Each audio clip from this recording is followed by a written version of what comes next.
ఈ దినమున మనము 40వ కీర్తన ధ్యానం చేసుకుందాం.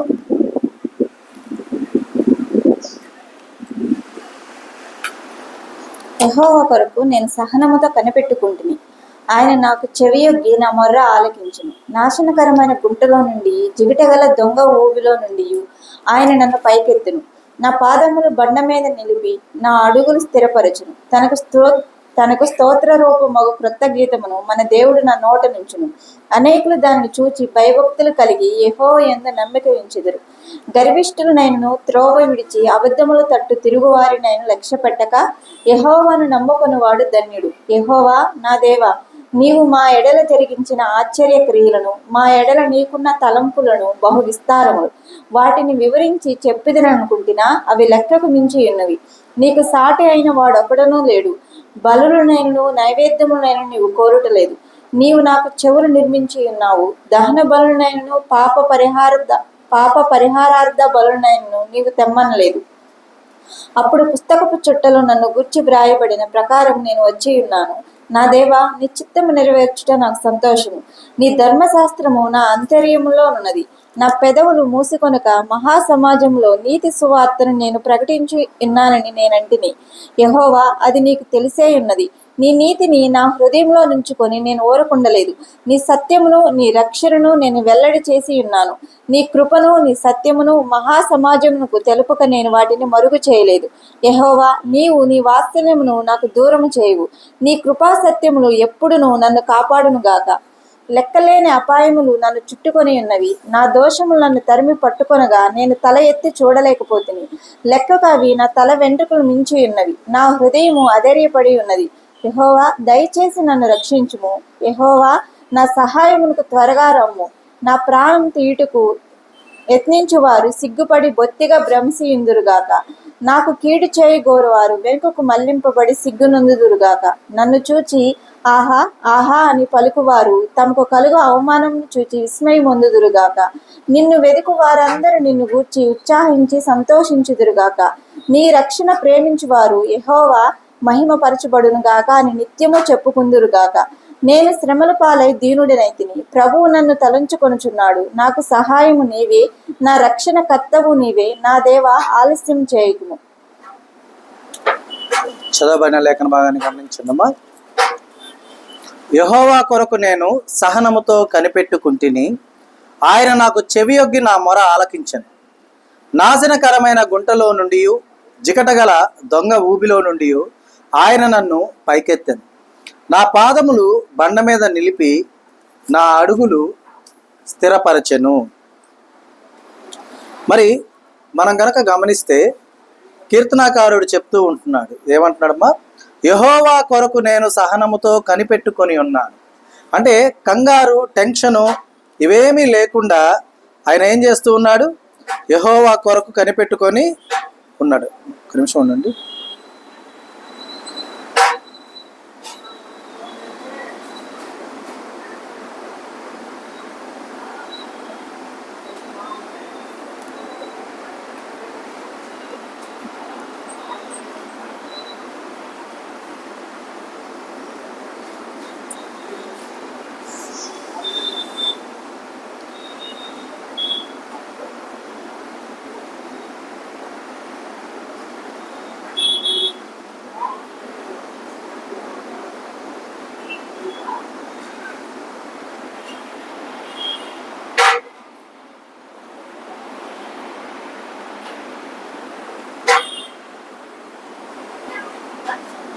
ఎయిర్టెల్ ఫోన్లు కట్ అయిపోతా ఉన్నాయి.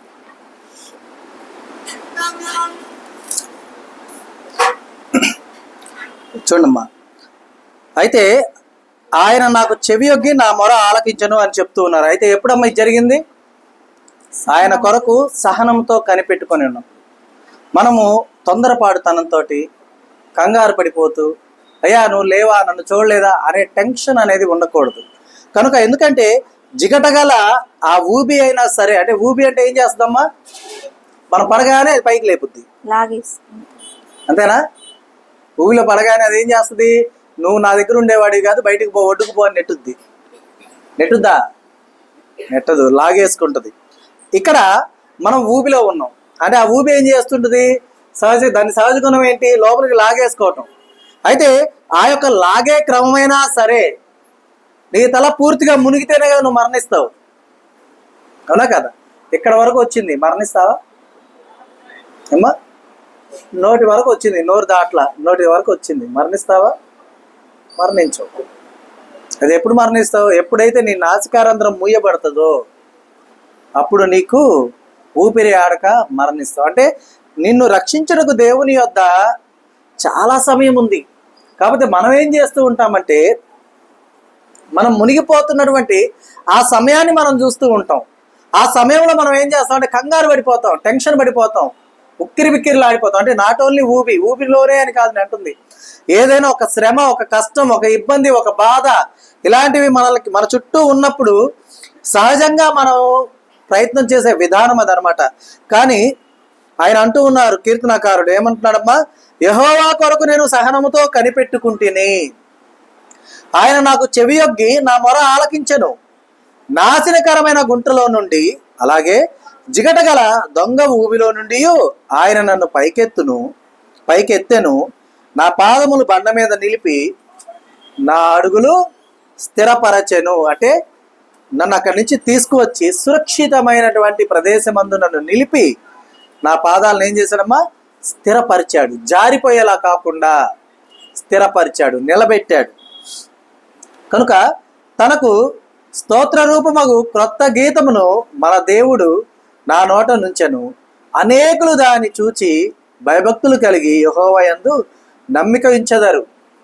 మరి దేవుడు చేసిన గొప్ప కార్యములన్నీ కూడా నా యొక్క నోటిలో ఎలా ఉన్నాయి అంటున్నాడమ్మా? ఒక గొప్ప కీర్తనలాగా, ఒక పాట వలె నా నోట ఉంచెను. అనేకులు దేవుడు చేసిన గొప్ప కార్యములు చూసి భయభక్తులు కలిగి దేవుని యందు నమ్మకం ఉంచెదరు అని చెప్తూ ఉన్నారు. గర్విష్ఠులనైనను త్రోవ విడిచి అబద్ధముల తట్టు తిరుగువారినైనను లక్ష్య పెట్టక యెహోవాను నమ్ముకొనివాడు ధన్యుడు. ఎవరమ్మా ధన్యుడు? గర్విష్ఠులనైనను త్రోవ విడిచి అబద్ధముల తట్టు తిరుగువారైనను, అంటే ఒక మార్గమందు సంచరించవలసినటువంటి వారై ఉండగా ఆ మార్గము సత్యమై ఉండగా ఆ మార్గమందు సంచరించక వారు అనుకునేటటువంటి మార్గములే సరైనవి అని నమ్మి ఎవరైతే ఆ యొక్క త్రోవ విడిచి అబద్ధముల తట్టు తిరుగుతారో, వారు ఏ రీతిగా అయితే లక్ష్య పెట్టుకున్నారో వారు యెహోవాను ఆ విషయాలన్నీ పక్కన పెట్టి యెహోవాను నమ్ముకొనివాడు ధన్యుడు. అంటే మన కనుల ఎదుట కనపడేటటువంటివన్నీ కూడా నిజాలు కావు, గమనించాలి. గర్విష్ఠుల త్రోవ విడిచి అబద్ధములు తట్టు తిరగకూడదు. అర్థమైందా? గర్విష్ఠులు ఏం చేస్తున్నారమ్మా? వారినైనాను సరే మనం వారిని ఫాలో అవ్వకూడదు. ఒక్కోసారి మనకు అనిపిస్తుంటుంది, ఎవరన్నా మనతో గర్వంగా ప్రవర్తించారనుకో, రేపు నా అవసరం ఉన్నప్పుడు నీకు అప్పుడు చెప్తానంటాం. ఇప్పుడు నీ అవసరానికి నేను వచ్చా, నిష్టానుసారంగా మాట్లాడావు, రేపు నాతో నీకు అవసరం ఉంటుంది, నువ్వు నా దగ్గరకు వస్తావు, అప్పుడు నేనంటే ఏంటో చూపిస్తా అనేటటువంటి విధానాన్ని కలిగిన వారు అనేకులు ఉంటారు. అయితే దేవుడు చెప్తున్నాడు ఏమని? గర్విష్ఠులనైనను, అంటే వారు చేసింది నీవు వారికి తిరిగి చేస్తే నీవెవరు అవుతావు? గర్విష్ఠువే కదా. విధేయురాలు అవుతావా? విధేయుడు అవుతావా? అవవు.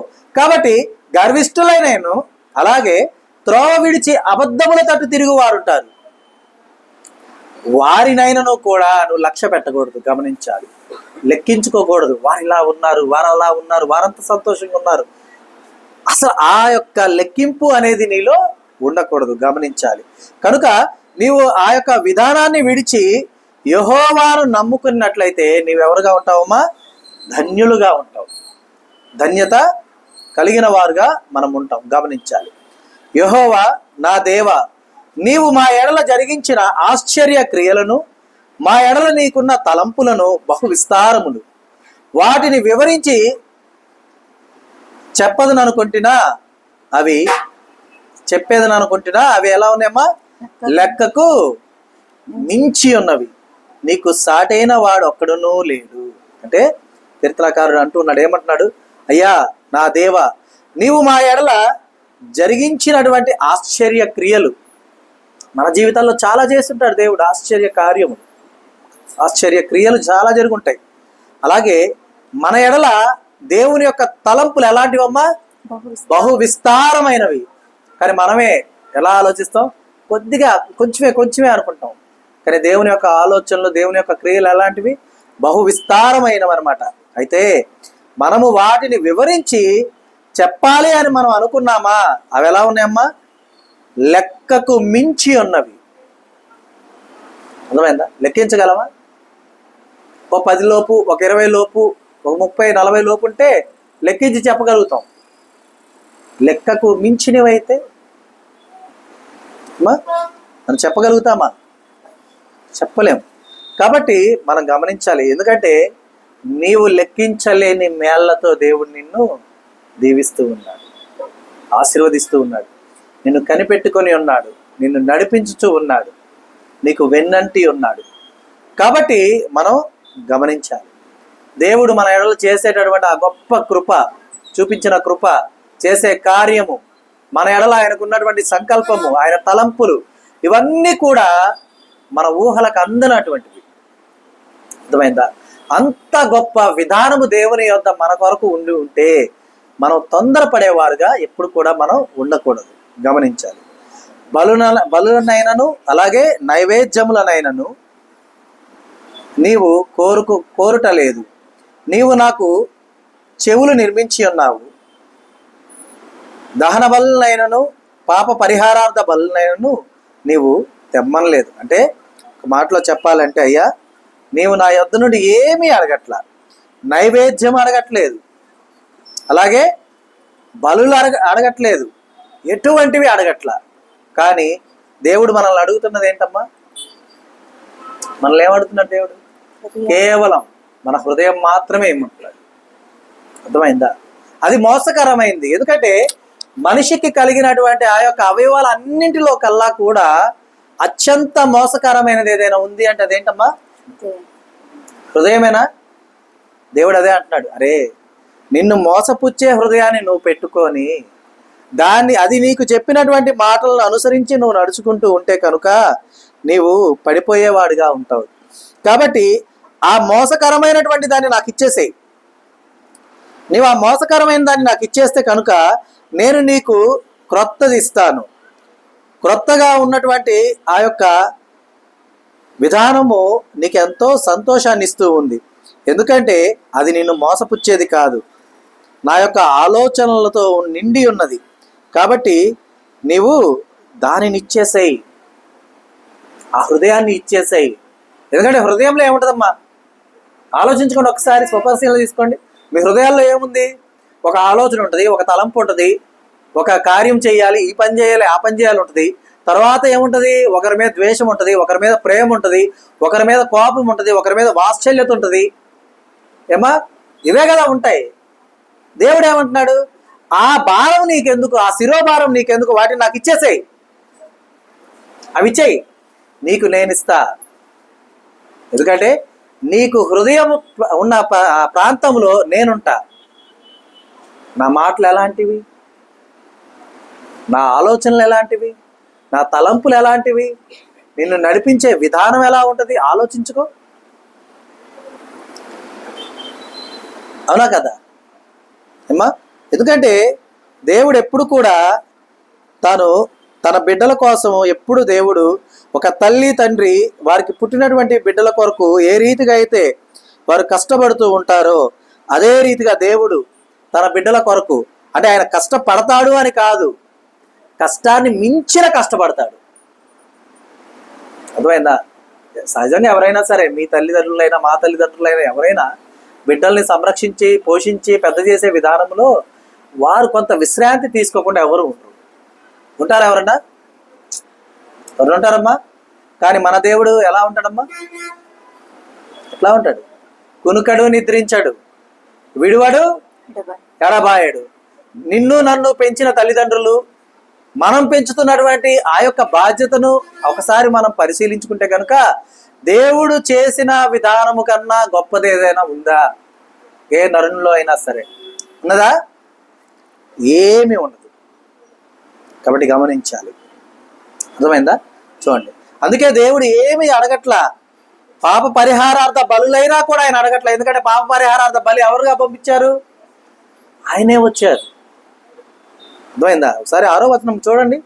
బలులనైనను నైవేద్యములనైనను నీవు కోరుటలేదు, నీవు నాకు చెవులు నిర్మించి ఉన్నావు. అంటే దేనికది? మా చెవులు ఎందుకు మనకి? వినడానికి, అవునా? అలాగే దహన బలులైనను పరిహారార్థ బలులైనను తెమ్మనట్లేదు. తెమ్మన్నాడా? తెమ్మలా దేవుడు. ఎందుకని? తండ్రి, దహన బలి కొరకు ఏమేమి ఉన్నాయి మన దగ్గర? కానీ ఏమి లేదు, గొర్రె పిల్ల లేదు. అబ్రహాం గారు ఏమన్నారమ్మా? దేవుడే చూసుకొనును. మరి ఇవన్నీ కూడా ఆయనే చూసుకుంటున్నాడు. నీవు నేను మనమందరం తీసుకువెళ్లాల్సిన సమస్తము కూడా దేవుడే చూసుకుంటూ ఉండగా మనల్ని ఆయన ఎందుకు అడుగుతాడు? అడుగుతాడా? అడగడు. కనుక గమనించాలి. చూడమ్మా, అప్పుడు పుస్తకపు చుట్టలో నన్ను గూర్చి వ్రాయబడిన ప్రకారము నేను వచ్చి ఉన్నాను. నా దేవ, నీ చిత్తము నెరవేర్చుట నాకు సంతోషము. నీ ధర్మశాస్త్రము నా ఆంతర్యములో ఉన్నది. నా పెదవులు మూసుకొనక మహాసమాజములో నీతి సువార్తను నేను ప్రకటించుచున్నానని నేనంటిని. యెహోవా, అది నీకు తెలిసే ఉన్నది. మరి చెప్తున్నాడు, అయ్యా నీవు నా యొద్ద నుండి ఏమీ అడగట్లేదయ్యా, ఏమీ అడగల, ఏమి తెమ్మనలా, అది తీసుకురా ఇది తీసుకురా ఏమి అడగల. ఏ రీతిగా అయితే నీ యొక్క లేఖనాల్లో వ్రాయబడి ఉందో, ఏ విధంగా అయితే నీ ధర్మశాస్త్రంలో వ్రాయబడి ఉందో, ఆ యొక్క పుస్తకపు చుట్టలో నన్ను గూర్చి వ్రాయబడిన ప్రకారము నేను వచ్చి ఉన్నాను. అలాగే నా దేవ, నీ చిత్తము నెరవేర్చుట నాకు సంతోషము.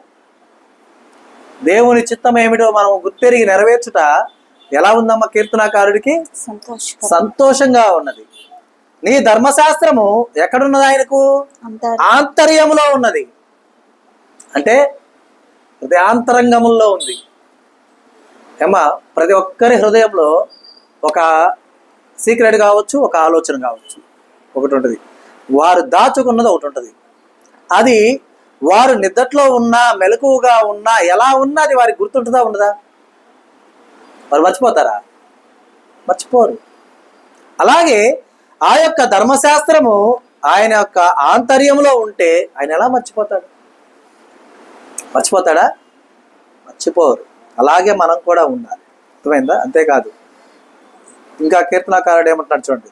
నా పెదవులు మూసి కొనక మహాసమాజములో నీతి సువార్తను నేను ప్రకటించి ఉన్నానని నేనంటిని.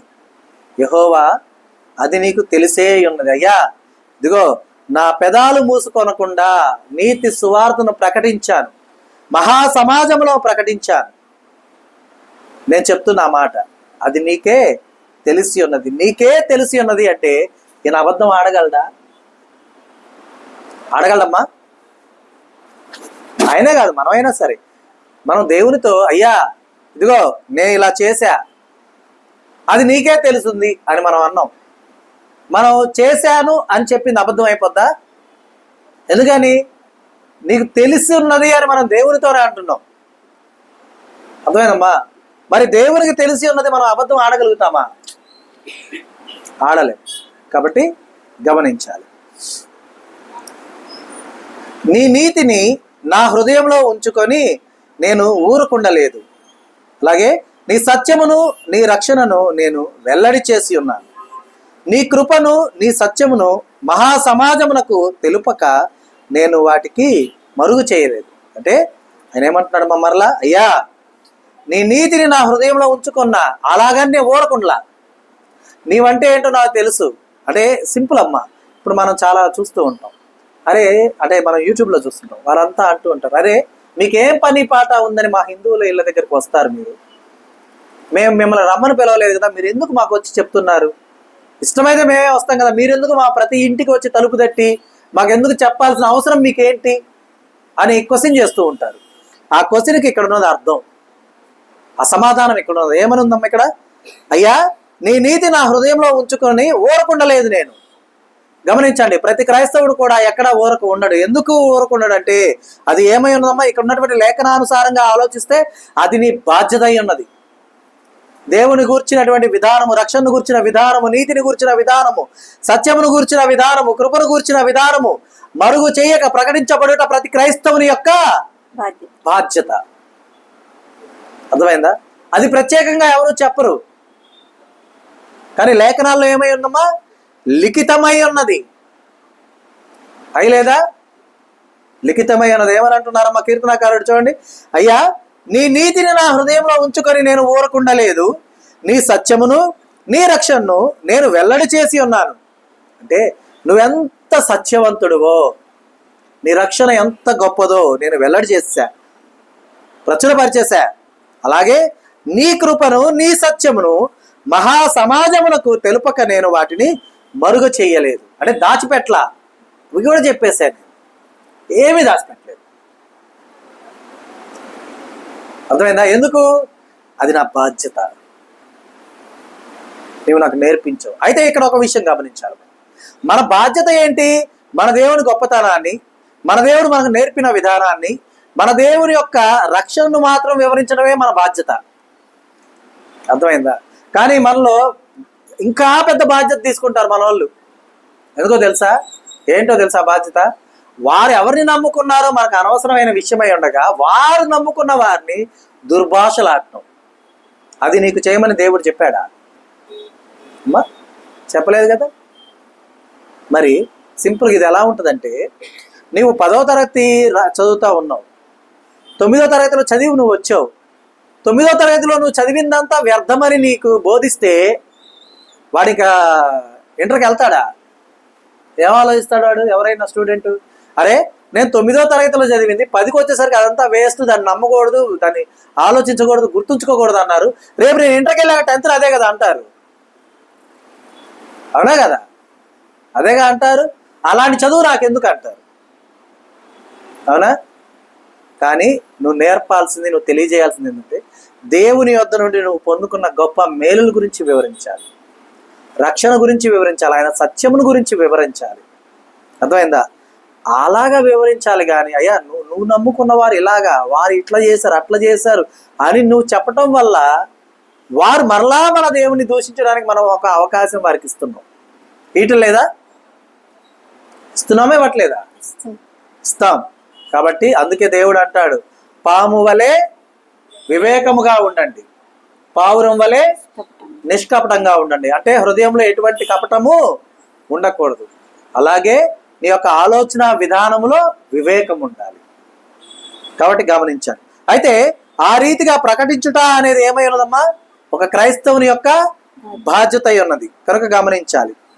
యెహోవా నీవు నీ వాత్సల్యమును నాకు దూరము చేయవు, నీ కృపా సత్యములు ఎన్నడు అంటే ఎప్పుడును నన్ను కాపాడునుగాక.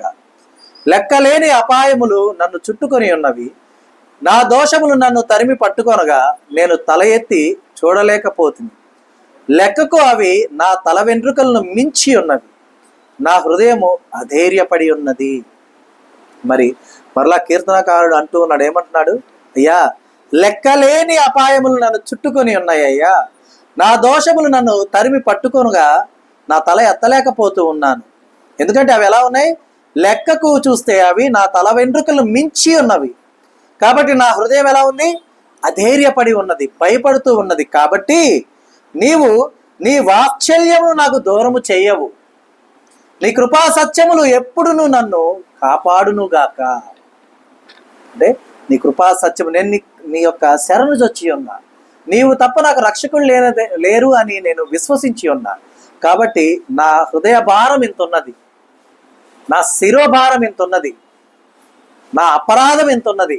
కాబట్టి నన్ను క్షమించి నీ కృపతో నన్ను నింపయ్యా అని వేడుకుంటూ ఉన్నాను అనమాట.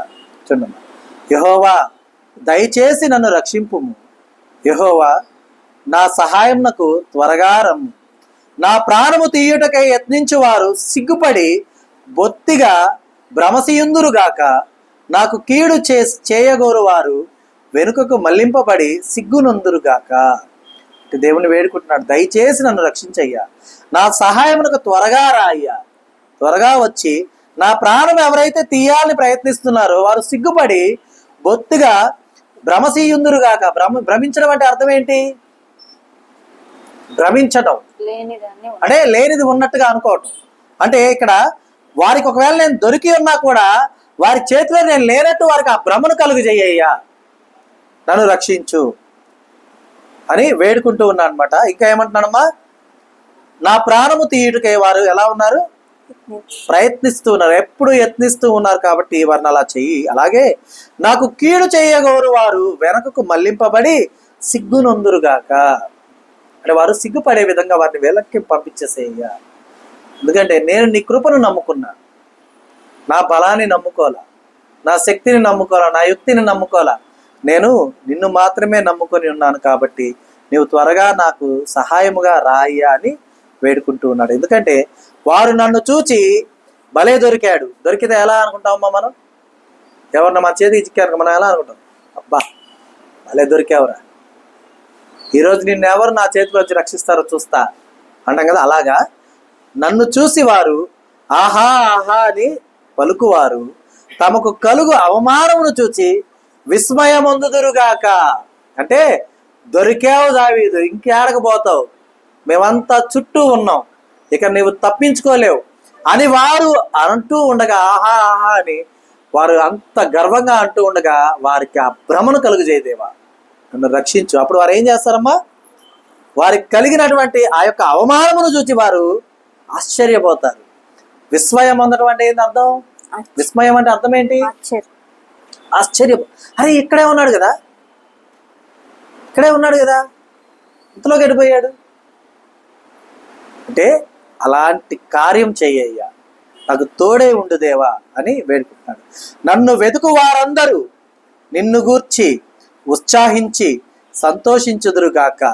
నీ రక్షణ ప్రేమించువారు యెహోవా మహిమ పరచబడుగాక అని నిత్యము చెప్పుకుందురుగాక. అయ్యా నా కొరకు వెతుకుతున్నటువంటి వారు ఉన్నారు కదా, వారు నిన్ను గూర్చి అంటే నువ్వు చేసిన గొప్ప కార్యమును గూర్చి ఉత్సాహించి సంతోషించి, అలాగే నీ రక్షణ ప్రేమించువారు నిన్ను మహిమపరచు విధంగా నీవు నిత్యము నీ గురించి చెప్పుకునే విధంగా గొప్ప కార్యం చెయ్యయ్యా అని వేడుకుంటూ ఉన్నాడు. ఇంకా ఏమంటున్నాడు చూడమ్మా చివరగా, నేను శ్రమల పాలై దీనుడనైతిని, ప్రభువు నన్ను తలుచుకొనుచున్నాడు. అంటే నేను దీనున్నయ్యానయ్యా, అయితే నువ్వేం చేస్తున్నావు, నన్ను తలుచుకొనుచున్నావు, నాకు సహాయము నీవే, నా రక్షణ కర్తవు నీవే, నా దేవా ఆలస్యము చేయకము. అంటే నేను శ్రమల పాలైనటువంటి వాడుగా ఉండగా నన్ను నీవేం చేస్తున్నావు, తలుచుకుంటున్నావు, నా బిడ్డను రక్షించాలని నీవు తలుచుకుంటున్నావు. కాబట్టి నీవే నాకు సహాయము, నీవే నాకు రక్షణ కర్తవు, నీవే నా దేవా, ఆలస్యం చేయొద్దయ్యా, త్వరగా రా అని వేడుకుంటూ ఉన్నాను అనమాట. కాబట్టి మనం కూడా కష్టం కావచ్చు, బాధ కావచ్చు, ఇబ్బంది కావచ్చు, వెలితి కావచ్చు, అవసరత కావచ్చు, ఏదైనా ఉండొచ్చు మన జీవితాల్లో. వాటన్నిటి నుంచి మనం జయించాలంటే మొదట మనకి ఏముండాలమ్మా, సహనం ఉండాలి, దేవుని కొరకు కనిపెట్టుకున్న విధానం ఉండాలి. అర్థమైందా? ఎందుకంటే దేవుడిచ్చే గొప్ప మేలు నీ కొరకు ఎంత ఆలస్యమైతే దాని ఫలములు అంత మధురంగా ఉంటాయి. నువ్వు ఎంత తొందరపడ్డావా ఆ యొక్క రుచి అంత తక్కువగా నీకు లభిస్తుంది. అర్థమైందా? ఎందుకంటే తగిన సమయం అందు దేవుడు నిన్నేం చేస్తా అంటున్నాడు, హెచ్చిస్తా అంటున్నాడు. మరి ఆ హెచ్చింపు కొరకు ఎదురు చూడాలా వద్దా? ఎదురు చూడాలి. కాబట్టి ఆ రీతిగా మనం ఎదురు చూస్తూ దేవుని యొక్క కృపను పొందుకొని దేవుని యొక్క మార్గంలో సంతోష సమాధానాలతో, ఉల్లాస ఉత్సాహాలతో, ఆనంద సంతోషాలతో మనం వర్ధిల్లుటకై ఆయన అనునిత్యం మనకు తోడై ఉండి మనకు వెన్నంటి ఉండి మనల్ని నడిపించునుగాక. ఆమెన్. ఈ దినము దేవుడు మనకు అనుగ్రహించిన తన సత్యవాక్కును బట్టి దేవునికి కృతజ్ఞతాస్తుతులు చెల్లిస్తూ ఉన్నాను. దేవుడు తన వాక్యమును దీవించునుగాక.